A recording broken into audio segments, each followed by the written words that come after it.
بسم الله الرحمن الرحيم بسم الله الرحمن الرحيم بسم الله الرحمن الرحيم نحمده ونصلي على رسوله الكريم اما بعد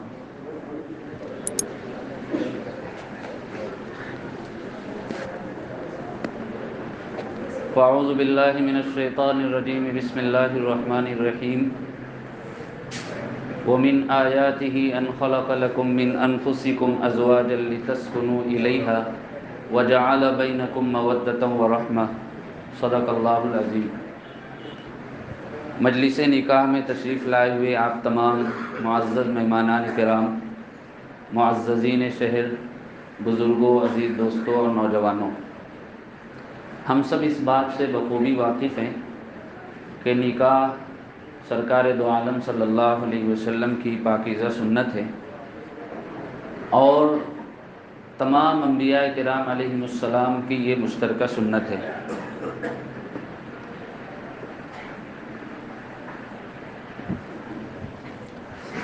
اسی کے ساتھ نکاح نسل انسانی کے بقا اور تحفظ کا ذریعہ ہے۔ اسلام کی نگاہ میں وہ شخص پسندیدہ ہے جو نکاح کی سنت پر عمل پیرا ہو جائے۔ اسلام کے ہر حکم کے پیچھے اللہ کی بڑی حکمتیں اور مصلحتیں پوشیدہ ہیں، ہمیں ان کا علم ہو یا نہ ہو، لیکن حکم پر عمل کے نتیجے میں وہ منافع اور مصلحتیں ہم کو حاصل ہو کر رہتی ہیں۔ قرآن کریم میں اللہ رب العزت نے نکاح کی حکمت و مصلحت بیان فرمائی، لِتَسْكُنُوا إِلَيْهَا۔ جب نکاح کر لوگے تو اللہ بیوی کے ذریعے سے تمہیں وہ چین و سکون عطا کرے گا جو کہیں اور سے تمہیں حاصل نہیں ہو سکتا۔ اور مشاہدہ اور تجربہ بھی یہی ہے کہ ایک مرد و عورت جنہوں نے نکاح سے پہلے ایک دوسرے کو نہ دیکھا، نہ ایک دوسرے کو جانا اور پرکھا، ایجاب و قبول کے نتیجے میں اللہ ایک دوسرے کے دلوں میں ایک دوسرے کی ایسی محبت پیدا فرماتے ہیں کہ پھر اس محبت کے آگے حقیقی محبتیں بھی کمزور پڑ جاتی ہیں اور یہ محبت مرتے دم تک باقی رہتی ہے۔ اور نکاح کے ذریعے اللہ وہ خوشگوار ازدواجی زندگی نصیب فرماتے ہیں جس کا تصور بے نکاحی زندگی میں نہیں کیا جا سکتا۔ نبی کریم صلی اللہ علیہ وسلم نے بھی نکاح کی کچھ مصلحتیں بیان فرمائی تو آپ نے ارشاد فرمایا کہ نکاح کر لو، اس کے ذریعے نگاہیں جھک جائیں گی، عزتیں محفوظ ہو جائیں گی۔ لیکن ایک عام مشاہدہ اور تجربہ یہ بھی ہے کہ نکاح کر لینے کے بعد بعض لوگوں کو وہ چین و سکون والی زندگی نصیب نہیں ہوتی جو ملنی چاہیے۔ اس کی وجہ کیا ہے؟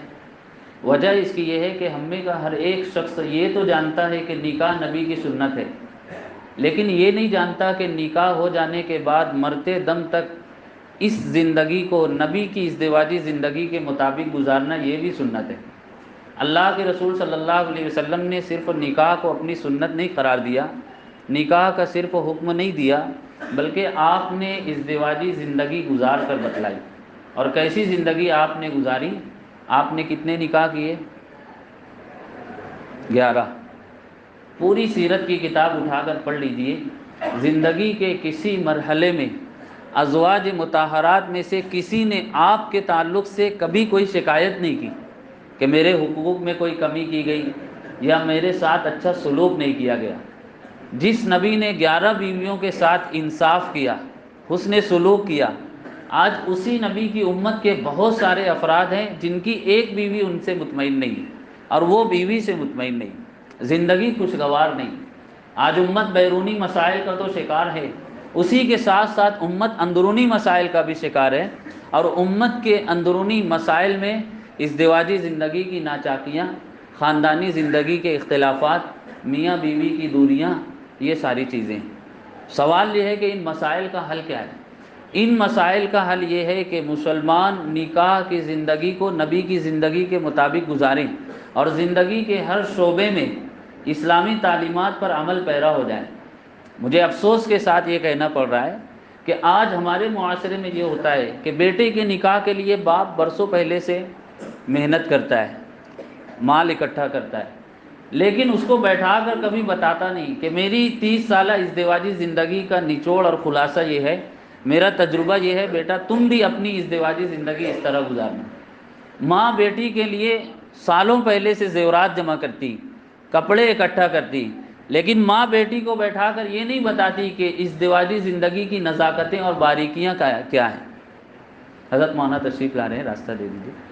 ماں بیٹی کو یہ نہیں بتاتی، جبکہ ماں کی ذمہ داری یہ ہے کہ وہ بیٹی کی تربیت کرے، اسے بتائے کہ جب تم اپنے گھر سے رخصت ہو کر اپنے سسرال میں چلی جاؤ گی تو تمہاری ساس کو وہی درجہ دینا جو مجھ کو درجہ دیتی ہو، تمہارے سسر کو وہ درجہ دینا جو باپ کو درجہ دیتی ہو۔ نتیجہ کیا ہے کہ آج بہت سارے ازدواجی جوڑے پریشان ہیں، جبکہ قرآن میں اللہ نے کہا نکاح کر لو، اللہ تمہیں چین و سکون والی زندگی عطا کریں گے، یہ قرآن میں اللہ نے کہا۔ اب ہم لوگ اس مختصر سے وقت میں ذرا جاننے کی کوشش کریں کہ وہ کیا اصول اور ضابطے ہیں اور ازدواجی زندگی کے وہ کیا باریکیاں ہیں جس پر عمل کر لینے سے ازدواجی زندگی خوشگوار ہو جاتی۔ میں بہت مختصر وقت میں چند جملوں میں 2-3 اصول اور ضابطے بیان کرتا ہوں۔ تشریف لائیے مفتی صاحب۔ سب سے پہلی چیز، اگر ہم چاہتے ہیں کہ ہماری ازدواجی زندگی خوشگوار ہو جائے، اگر ہم چاہتے ہیں کہ ہمارا خاندانی نظام خوشحال ہو جائے، تو ہمیں 2-3 صفات کو اپنے اندر پیدا کرنا ہوگا۔ سب سے پہلی صفت، میاں بیوی جب اکٹھا ہوں، یہ آج سے پہلے ایک دوسرے کو جانتے نہیں تھے، ایک دوسرے کے مزاج اور سوچ میں فرق ہوتا ہے۔ اب کیا کیا جائے کہ میاں بیوی ایک دوسرے کی خوبیوں پر نگاہ رکھیں اور اللہ کا شکر ادا کریں۔ شکر کی صفت جس بندے کے اندر پیدا ہو جائے، اللہ اس کی نعمتوں میں اضافہ کرتے ہیں، اس کو اطمینان قلب کی دولت عطا کرتے ہیں۔ جب میاں بیوی ایک دوسرے کی خوبیوں پر نگاہ رکھ کر اللہ کا شکر ادا کریں گے، اللہ ان کی ازدواجی زندگی کو خوشگوار بنا دے گا۔ لیکن شکر ادا کرنے کے لیے نظریہ مثبت ہونا چاہیے، تھنکنگ پازیٹیو ہونا چاہیے۔ ایک کانچ کا گلاس ہے، آدھا پانی سے بھرا ہوا ہے، ایک شخص سے پوچھا گیا یہ کیا ہے تو وہ کہتا ہے کہ آدھا بھرا ہوا ہے، دوسرے سے پوچھا گیا تو کہتا ہے آدھا خالی۔ دونوں کا جواب درست ہے، لیکن جس کا نظریہ مثبت ہے اس کو بھرا ہوا نظر آ رہا ہے، جس کا نظریہ منفی ہے اس کو خالی نظر آ رہا ہے۔ میاں بیوی بھی ایک دوسرے کی خوبیوں پر نگاہ رکھیں گے، خوبیاں نظر آئے گی، نظریہ منفی ہوگا تو خامیاں نظر آئیں گی۔ تو پہلی چیز، اپنے اندر شکر کی صفت پیدا کی جائے۔ ہر انسان کے اندر اللہ نے خامیاں بھی رکھی ہیں لیکن خوبیاں بھی رکھی ہیں، نہیں ہے چیز نکمی کوئی زمانے میں، کوئی برا نہیں قدرت کے کارخانے میں، بے عیب ذات صرف اللہ کی ہے، لہٰذا ایک دوسرے کی خوبیوں پر نگاہ رکھی جائے۔ دوسری صفت، اپنے اندر صبر و برداشت کا مادہ پیدا کیا جائے۔ موجودہ زمانے میں صبر و برداشت کا مادہ کم سے کم تر ہوتا جا رہا ہے اور معمولی باتوں پر بڑے بڑے جھگڑے رونما ہو رہے ہیں۔ اب لوگ ایک دوسرے کو برداشت کرنے کے لیے تیار نہیں، اور جب تک کسی کے اندر صبر و برداشت کا مادہ پیدا نہ ہو جائے وہ کامیاب زندگی نہیں گزار سکتا۔ ابھی آپ یہاں سے نکلو گے، اپنے گھر پہنچنے تک راستے میں آپ کو کئی افراد ایسے نظر آئیں گے جن کی حرکتوں کو دیکھ کر آپ کو صبر کرنا ہوگا، ورنہ آپ الجھ کر راستے میں رہ جاؤ گے۔ کہتے ہیں نا کہ بعض لوگ ہوتے ہیں، چھوٹی موٹر بہت جلدی گرم ہو جاتی، تو بعض لوگوں کے اندر صبر و برداشت کا مادہ نہیں ہوتا، تو ازدواجی زندگی میں، خاندانی زندگی میں معمولی ناچاکی پیدا ہو وہ اس کو رائی کو پہاڑ بنا لیتے۔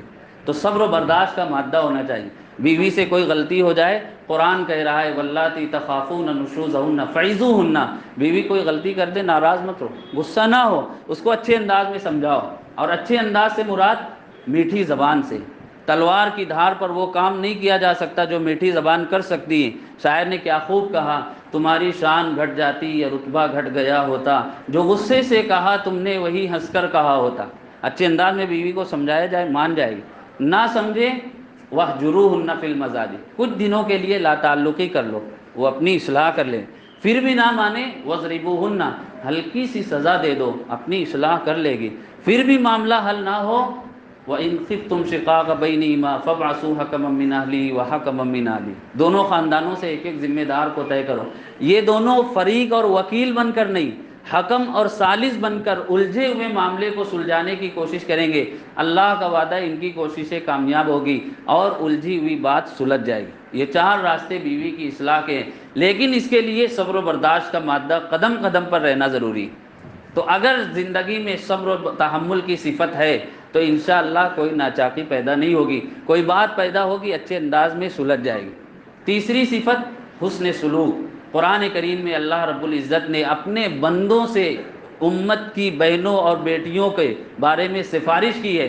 کیا فرمایا؟ وَعَاشِرُوهُنَّ بِالْمَعْرُوفِ، دیکھو اپنی بیویوں کے ساتھ اچھا سلوک کرو۔ عرش الہی پر بیٹھا خدا بندوں سے سفارش کر رہا ہے کہ یہ ناقص العقل ہے، یہ کمزور ہے، تم ان کے ساتھ اچھا سلوک کرو۔ جناب رسول اللہ صلی اللہ علیہ وسلم نے دنیا سے پردہ فرماتے ہوئے امت کو 2 وصیت فرمائی۔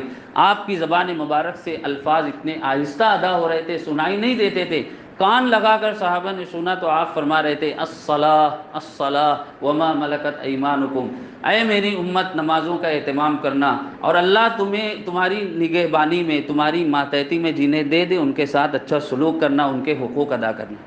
تو اللہ اور اس کے رسول سفارش فرما رہے ہیں کہ تمہارے نکاح میں جو بیوی آئی ہے یہ ایک ایجاب و قبول پر اپنا سب کچھ چھوڑ کر آئی ہے۔ آپ ذرا دل پر ہاتھ رکھ کر سوچئے، اگر یہ قربانی ہم سے مانگی جاتی کہ نکاح ہو جانے کے بعد ماں باپ کو چھوڑ دو، بھائی بہنوں کو چھوڑ دو، اپنا گھر بار چھوڑ دو اور اپنا سب کچھ اپنے شریک حیات کے حوالے کر دو، کیا یہ قربانی ہم دے سکتے تھے؟ لیکن بیٹیاں اور بہنیں ایجاب و قبول پر اپنا سب کچھ چھوڑ کر ہمارے پاس، ہمارے گھر میں آتی ہیں، ان کے اس احسان کا بدلہ کیا ہونا چاہیے؟ ایک نوجوان نے ایک بزرگ سے پوچھا، حضرت میرا نکاح ہونے والا ہے، کوئی نصیحت کر دیجئے۔ انہوں نے بڑی جامع نصیحت کی، کہتے ہیں نا مختصر پر اثر، شارٹ اینڈ سویٹ۔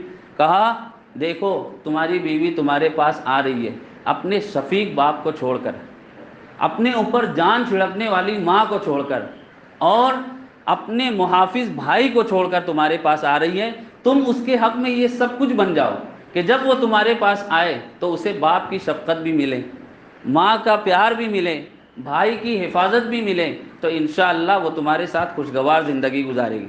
تو یہ 3 صفات ہیں، صبر کی عادت، شکر کی عادت اور حسن سلوک، اور کوئی غلطی ہو جائے تو درگزر۔ ایک بزرگ کا انتقال ہوا، کسی نے خواب میں دیکھا، پوچھا حضرت کیا ہوا؟ اللہ نے کیا معاملہ فرمایا؟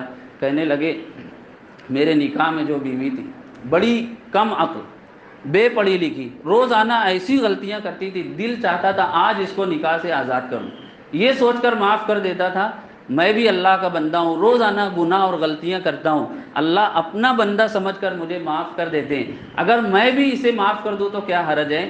اللہ نے اس ادا کی بنیاد پر میری مغفرت فرما دی۔ آج اگر امت کے نوجوانوں میں یہ جذبہ پیدا ہو جائے، شوہروں میں یہ مزاج بن جائے، تو امت کی بہنیں اور بیٹیاں اپنے گھروں میں پریشان نہ ہو۔ میں اپنے ان بزرگ علماء کی موجودگی میں بڑے حوصلے کے ساتھ ایک بات کہہ رہا ہوں، بات سخت ہے، برا نہ مانے، ہے پیش نظر اصل میں اصلاح مفاسد، نشتر جو لگاتا ہے وہ دشمن نہیں ہوتا۔ ایک ظلم ہے جو کشمیر میں ہوتا ہے، ایک ظلم ہے جو برما میں ہوتا ہے، ایک ظلم ہے جو فلسطین میں ہوتا ہے، اور ایک ظلم ہے جو گھروں میں امت کی بہنوں اور بیٹیوں پر ہوتا ہے، اور وہ ظلم، اس ظلم کی وجہ سے آج بہنیں اور بیٹیاں پریشان ہیں۔ اگر امت کے نوجوان، اگر امت کے مرد حضور صلی اللہ علیہ وسلم کی ازدواجی زندگی کا مطالعہ کر لیں، اپنے اندر صبر و برداشت کا مادہ پیدا کر لیں، بیویوں کے ساتھ اچھا سلوک کر لیں، تو اس ظلم کا خاتمہ ہو سکتا ہے۔ اور ہماری بہنیں بیٹیاں دوسروں کے گھروں میں ہمارے اپنے داماد کے ساتھ زندگی گزاریں، اور دوسروں کی بیٹیاں ہمارے گھروں میں، ہم یہ سوچ کر ان کے ساتھ اچھا سلوک کریں کہ اس کے نتیجے میں ہماری بہنیں اور بیٹیاں بھی خوش رہیں گی۔ اس لیے کہ ایک بیٹی کے ساتھ جب برا سلوک کیا جائے، ایک بہن کے ساتھ جب بہنوئی غلط سلوک کرے، تو بھائی کے دل پر کیا گزرتی ہے، باپ کے دل پر کیا بیتتی ہے، یہ ایک بھائی اور باپ جانتا ہے۔ آج یہ ساری باتیں پائی جا رہی ہے، جس کی وجہ سے بڑی ناچاکیاں ہیں، الجھنیں اور پریشانیاں ہیں، اور نکاح کے ذریعے جو چین و سکون حاصل ہونا چاہیے وہ حاصل نہیں ہو رہا ہے۔ ضرورت اس بات کی ہے کہ ان باتوں کا مطالعہ کیا جائے، ان کو سمجھا جائے، ان پر عمل کی کوشش کی جائے۔ نکاح کا موقع ہوتا ہے، بہت مختصر وقت ہوتا ہے، اس میں کتنی باتیں کہی جائیں گی، اس لیے اس موقع پر میں یہ مشورہ بھی دینا چاہوں گا۔ حضرت مولانا ذوالفقار صاحب نقشبندی دامت برکاتہم کی ایک کتاب ہے، مثالی ازدواجی زندگی کے رہنما اصول۔ ہر شادی شدہ جوڑے کو اس کتاب کا مطالعہ کرنا چاہیے، اور اس وقت بھی جو باتیں کہی گئی ہے وہ صرف نوشہ میاں کے لیے نہیں ہے، ان تمام لوگوں کے لیے جو ازدواجی زندگی گزار رہے ہیں یا آئندہ زندگی میں جن کا نکاح ہونا ہے۔ انشاءاللہ اس کتاب کا مطالعہ خوشگوار ازدواجی زندگی کا ضامن ہوگا۔ بہرحال اس موقع پر میں نوشہ میاں کو، ان کے اہل خانہ کو اسی طرح دلہن اور ان کے اہل خانہ کو جناب مرحوم ایوب سیٹھ اور ان کی پوری فیملی کو، ہمارے عزیز دوست جناب جلیل احمد مولانا سراج ندوی صاحبان، ان کو مبارکباد پیش کرتا ہوں۔ میں دعا کرتا ہوں آپ آمین کہیں، نسیم صبح شب زندگی کو راس آئے، خدا کرے کہ یہ رشتہ سبھی کو راس آئے، وما توفیق الا باللہ۔ ماشاء اللہ، بہت اچھا لگا۔ جزاک اللہ۔